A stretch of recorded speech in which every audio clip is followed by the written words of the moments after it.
Bonjour à toutes et à tous et bienvenue dans cette nouvelle vidéo du programme de Douyin, le Chino Maladie.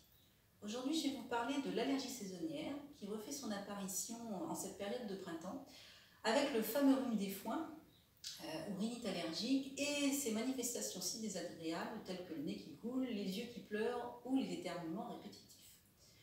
Alors, pour bien comprendre le problème et par le fait y remédier plus facilement, il faut savoir que ce n'est pas tant la présence des poussières, des pollens qui sont plus importants dans cette période de germination ou même des acariens qui est en cause, mais plutôt notre énergie défensive trop faible pour s'en défendre et qui est souvent la conséquence d'une respiration insuffisante. C'est souvent, je pense comme pour tout le monde, c'est souvent la course entre les obligations professionnelles, les obligations familiales, et nous ne prenons plus le temps de respirer amplement et profondément dans la journée.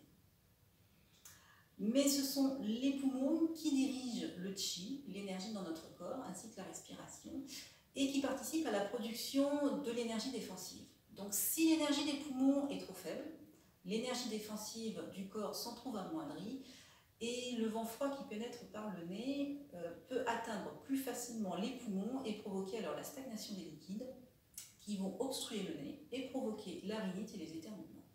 Donc ces phénomènes se produisent au printemps, à une période où le niveau d'énergie des poumons est au plus bas naturellement et les allergènes, au contraire, en quantité plus importante. Donc si on veut effectuer vraiment un travail de fond sur l'énergie des poumons, on le fera plutôt entre juillet et septembre, période où elle s'accroît naturellement. Il n'empêche qu'on peut quand même limiter les désagréments liés à l'allergie saisonnière à cette période en suivant le petit protocole que je vous propose maintenant. Donc vous êtes confortablement installé, assis sur un tapis ou sur une chaise, ou alors comme moi, en position Seiza sur le tapis. Vous relâchez les bras et les épaules, le dos des mains posé sur les cuisses, le menton descend légèrement vers la poitrine et la colonne s'étire vers le ciel. Puis vous inspirez calmement et profondément avec une respiration abdominale ample et profonde, et vous vous centrez sur cette respiration si importante quelques instants.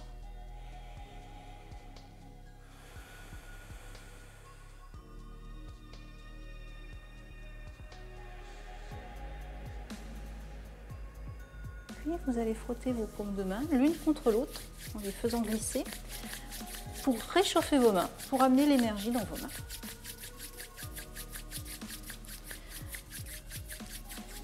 Et ensuite, avec le bout des doigts, vous allez venir écarter le grille costal. Vous inspirez, vous écartez, vous soulevez le grille costal au maximum et vous relâchez. On fait un peu plus bas. Vous soulevez bien. Le but étant de redonner de la souplesse à la cage thoracique pour faciliter la respiration. En même temps, ça travaille sur le diaphragme. Puis ensuite, on va aller tapoter vigoureusement du bout des doigts, ou alors avec le poing, carrément, le poignet souple. Vous faites Tarzan. Alors, vous tapotez sur la poitrine.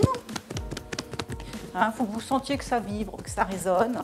Ça renforce l'organe lui-même et ça stimule l'énergie des poumons. Et puis on fait la même chose sur le sternum, puis sur les côtes. Donc le fait de tapoter, ça ramène du sang dans la zone, ça oxygène les muscles intercostaux qui, en se relâchant, du coup, vont permettre l'ouverture des côtes pour une meilleure respiration.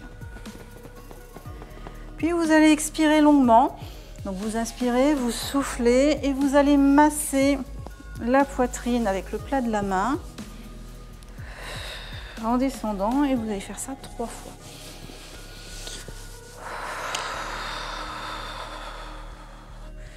Sur la poitrine et les côtes. Puis avec la main droite, vous allez masser en partant sur le côté, sur le bord du sternum gauche, enfin sur le bord gauche du sternum plutôt.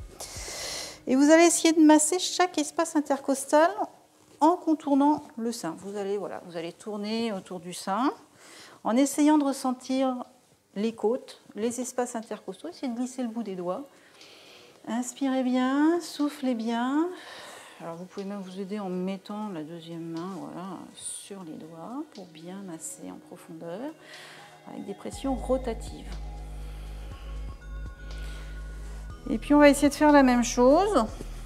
On procède de la même façon sur le sein droit.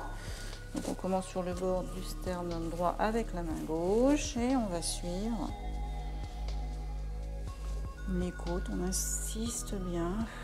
Alors ça peut être douloureux, hein, ça peut être sensible si les muscles effectivement sont contractés, sont tendus.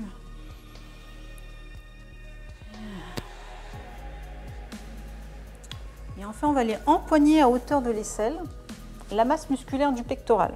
Hein, donc vous empoignez, vous passez un peu sous l'aisselle et vous allez faire des pinces profondes. Alors là c'est loin d'être très agréable, je le reconnais. Hein, on va aller mobiliser le muscle pectoral et en même temps vous allez mobiliser l'épaule en arrière, ce qui va faire un effet de pince encore plus profonde. Vous attrapez encore mieux le muscle pectoral. Inspirez bien, soufflez bien. Le but étant effectivement de détendre, de réoxygéner ce muscle pectoral qui est un des muscles principaux de la respiration. Et donc de vous permettre de mieux respirer, de favoriser cette respiration ample et profonde qui nous manque tant. Et on va faire la même chose de l'autre côté. N'oubliez pas d'inspirer, de souffler, c'est le moment d'avoir des grandes respirations.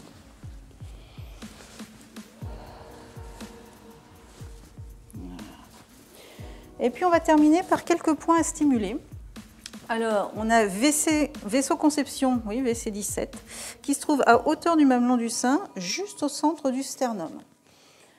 Alors, ce point-là est très efficace, hein, il est dans les asthénies, les fatigues, qu'elles soient autant physiques que psychiques, et qui peuvent souvent s'accompagner d'une respiration difficile, de sensations d'étreinte et d'anxiété. Hein, donc, c'est un point qui permet de libérer justement et de favoriser la circulation de l'énergie au niveau du poumon. Et enfin, je dirais, voilà, je vais vous proposer 3 points qui sont à pratiquer en prévention ou au moment des crises allergiques. Donc on a Yin Tang qui se trouve entre les deux sourcils, juste au-dessus de l'os. Voilà, on a un creux, hein, on l'appelle souvent le 3e œil aussi. Donc Yin Tang qui permet aussi de dégager le nez, donc celui-ci, avec gros intestin 20 qui se trouve au niveau du renflement de la narine, dans le creux juste à l'arrière. Et là, on va le travailler en ouverture, donc vous allez étirer. Donc ça fait faire un peu la grimace, mais c'est pas grave, c'est pour la bonne cause. Et normalement, vous le tirez bien en ouverture, ça va vous tirer légèrement sur la paroi nasale, c'est pas très agréable non plus. Mais quand on a de l'allergie, c'est très intéressant à travailler. Donc, Yin Tang et gros intestin 20, en ouverture, dégage le nez. Et le 3e point que je vous conseille, c'est poumon 7, 7e point du méridien du poumon, qui se trouve au niveau de la styloïde radiale, hein, le petit os qui se trouve au-dessus du poignet. Là. Donc on va le chercher, on va prendre appui en poussant vers le poignet. Et donc ce point a la faculté de remettre le chi des poumons dans le bon sens, à savoir dans le sens de la descente et vers l'extérieur, ce qui évite à ce que les liquides stagnent en haut. Voilà. Et chaque point est à stimuler au minimum 2 minutes pour que l'action soit efficace. Voilà, nous en avons terminé pour aujourd'hui. À vos points et surtout n'oubliez pas que rien ne remplacera une bonne respiration. Bonne pratique à tous et à très bientôt.